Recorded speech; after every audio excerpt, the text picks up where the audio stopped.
Right ఇక breaking news చూస్తున్నాం. తిరుమల లడ్డు వ్యవహారం దేశవ్యాప్తంగా చర్చనీయాంశంగా మారిన వేళ ఈ కేసులో సుప్రీంకోర్టు కీలక నిర్ణయం తీసుకుంది. తిరుమల లడ్డు నాణ్యత, రసాయనాల అంశంపై ఏపీ ప్రభుత్వం నియమించిన ఏకసభ్య కమిషన్ను సవాల్ చేస్తూ సుబ్రహ్మణ్య స్వామి సుప్రీంకోర్టును ఆశ్రయించారు. కమిషన్ దర్యాప్తు స్వతంత్రపై సందేహాలు వ్యక్తం చేస్తూ పిటిషన్ దాఖలు చేశారు.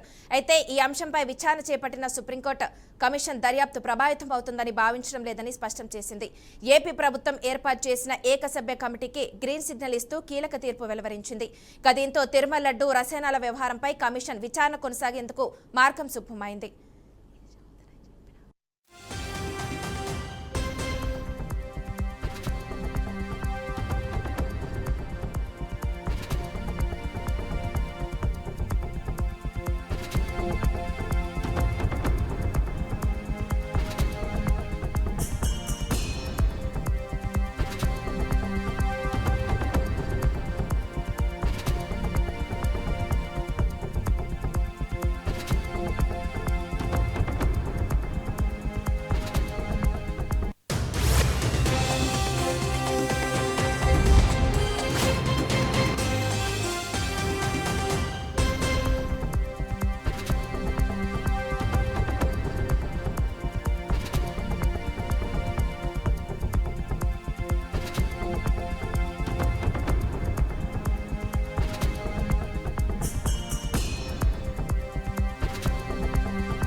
ఏపీ మంత్రి వాసంశెట్టి సుభాష్ తెలంగాణ మాజీ సీఎం కేసీఆర్ పై తీవ్ర స్థాయిలో విమర్శలు గుప్పించారు.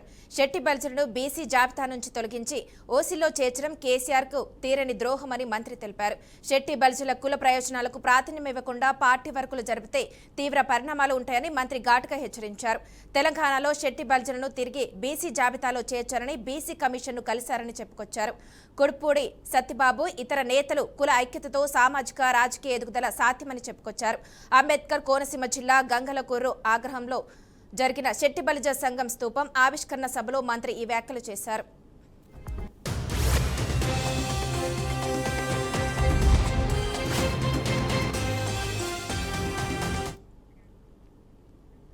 కృష్ణా జిల్లా పామూరు నియోజకవర్గంలో దారుణ ఘటన చోటు చేసుకుంది.